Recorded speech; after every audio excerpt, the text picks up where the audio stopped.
friendo, Steve here. Welcome back to the channel. So it's time for another Ask Wrestle Juice. You guys had a ton of great questions the last time I posted up a QA thread over at the community tab on the YouTube channel. So make sure you're keeping tabs on that for whenever I post one of these QA threads so that you can get your question answered here on Wrestle Juice. I answered a couple of them in like text form on the thread because I thought that it just worked better that way.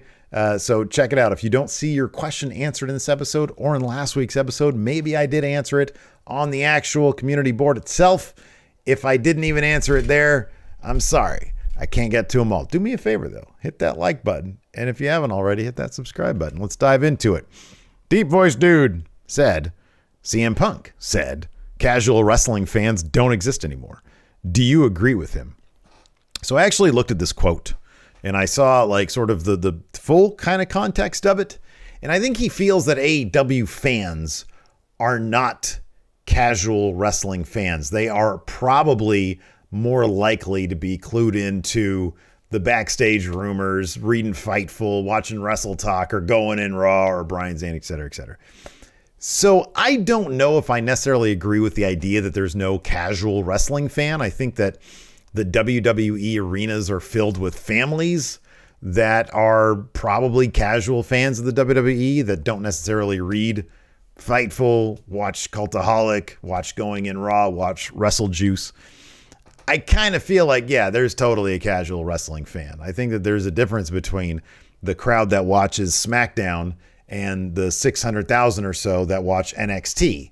I think there's a difference in AEW between the crowd that watches Dynamite and the ones that tune in also on Friday nights for Rampage or even on Mondays and Tuesdays for Dark and Elevation. I think that there are varying degrees. I don't think it's a binary thing. I don't think there's a hardcore fan and a casual fan. I think that there are definitely hardcore fans, and I think there are definitely casual fans, and I think that there's sort of a gray area in between as well. I think it's a whole spectrum of fan. So the idea that casual fans don't exist anymore, I think, is folly. I don't really think that's what he meant, though. It seemed more like he was referring to the AEW crowd that appreciates wrestling and have sort of are much more passionate about it than maybe your average family showing up to a WWE event, who are just there for a good time because they remember the dad or the mom remembers how fun it was 15 years ago or 20 years ago. I just spat. So anyways, yeah, I think that casual fans exist. I think that the AEW fan might be a little bit different, though. I think the AEW fan probably, by and large, might be tired of the WWE product and what they have to offer, and they're very excited about AEW because it's a different experience. Not saying that WWE fans are crap. I'm a fan of WWE, kind of. Anyways, let's just move on. How about, let's see here. Vans Baseball asks, seeing how New Japan and Pro Wrestling Noah are doing their own version of a promotion versus promotion supercard in January, do you think this lessens or improves the chances of AEW doing a show with New Japan similarly down the line? I've said this before. I believe in 2022, we are going to get an AEW New Japan Super Show, probably in July. I, in fact, booked an entire video of it. You can watch it right here. Let's see if I actually remember to put the video right here. Profound Magician says, you've been hired by AEW to make minor tweaks to the product that'll help boost them over WWE. What tweaks do you make? There are no minor tweaks that AEW can make from what they're doing now. There is nothing they can do. I honestly firmly believe they are doing everything correctly in order to build their company. I think they need to utilize and build their women's division more. But I also feel like they've started to do that much better than they did, like 2019 or 2020, for example.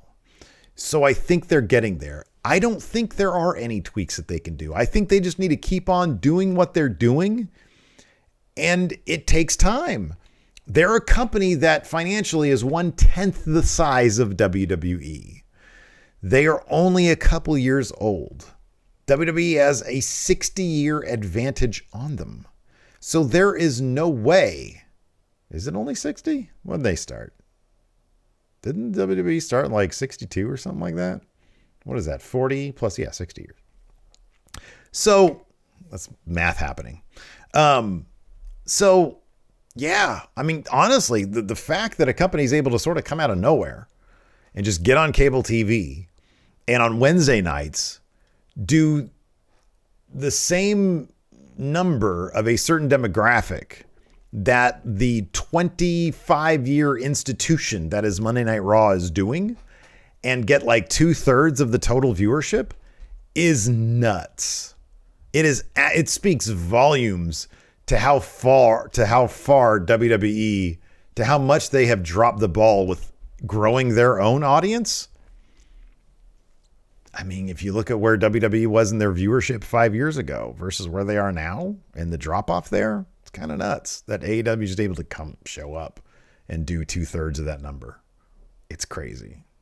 So no, I don't think that there are any minor tweaks there. Tyler Otterbean says, "What's the realistic ceiling for Dante Martin? I know he's a bit of a darling right now because where do you see him over the next 2 to 3 years? It'll all depend on whether or not he will be able to grow and develop his personality. He clearly has everything he needs in the ring. That's all there. But in professional wrestling, it's a matter of your character, who your character is, what your personality is. Are you good on the mic? There aren't a ton of people who can get by just on what they can do in the ring. Not a lot of those people. You need to have some sort of personality. And so what is his realistic ceiling? I don't know because I haven't seen much of his personality. It's too early to tell. He's got everything you need in the ring. He's got the crowd behind him. He's doing this thing with Team Taz now. Maybe that'll help him. But in order for his realistic ceiling to be as high as we hope it could be, as he hopes it could be, got to get that personality. Nino Season. What does the sale of WWE look like for its future? Does Vince still have input, and who is the most viable in the running to buy it? You'd think the most viable entity to buy the WWE would be NBC Universal. No, what is it? Viacom? Whatever that is. Universal? NBC Universal. That's what it's called. Isn't that what it's called now? NBC Universal? I think that's what it's called. Whatever that giant conglomerate is that, NBC Universal. Why did I call them Viacom? That's CBS. It's NBC Universal. They run Raw. They've got Peacock. They've got the WWE on Peacock. It actually seems, I would not be shocked if in 2024 NBC Universal bought WWE. That would not shock me at all. Sir Hubbo asks, can NXT UK become the next NXT 1.0? I kind of feel like they're there. Like, the only question is, will they, like, if you want, look, NXT at its best was 1 hour. It was on the network, featured great wrestling, effective stories that were told very simply, right? The only thing NXT UK doesn't have that NXT 1.0 had was the call-up.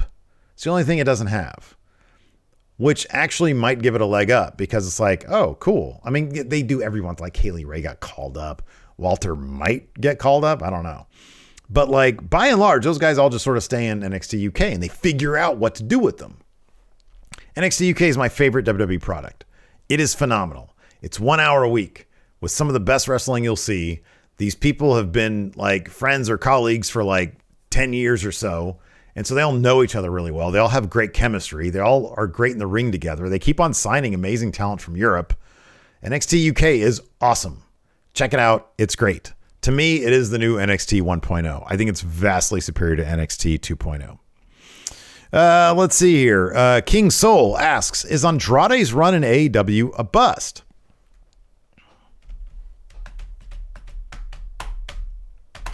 We've gotten good matches with him. I wouldn't call it a bust. I'd still say it's a wait and see situation. Not everybody can be a huge star. Not everybody can be a main event guy, although he's been in main events before. I wouldn't call it a bust. I wouldn't call it like an overwhelming success, but I wouldn't call it a bust. I think he's used pretty well. He's on TV every week. He's in matches almost every week. Let's see here. I thought there was a couple down here at the bottom, but evidently there are not. So I think that's going to do it. Hopefully that'll be enough time. The hell. Lemon Lees asks, what's your favorite moment in wrestling in 2021, in 2020 and 2021? He says, and why? My favorite moment in wrestling this year so far was probably Adam Cole and Brian Danielson's debut in AEW. Ilya beating Walter for the title. My favorite moment in 2020 was the Brody Lee promo on Cody Rhodes. What kind of man lets his wife post thirst trap pictures or something like that? It was amazing. It was like the best promo I've ever seen. So, yeah. Anyways, that's going to do it for Ask Wrestle Juice. Thanks, everybody, for submitting your questions. Look forward to another QA thread coming up this week, probably next week. I don't know. At some point in the future, hit that sub button, and I think it'll give you the notification for it. Thanks for watching, everybody. Till next time, we'll talk to you later.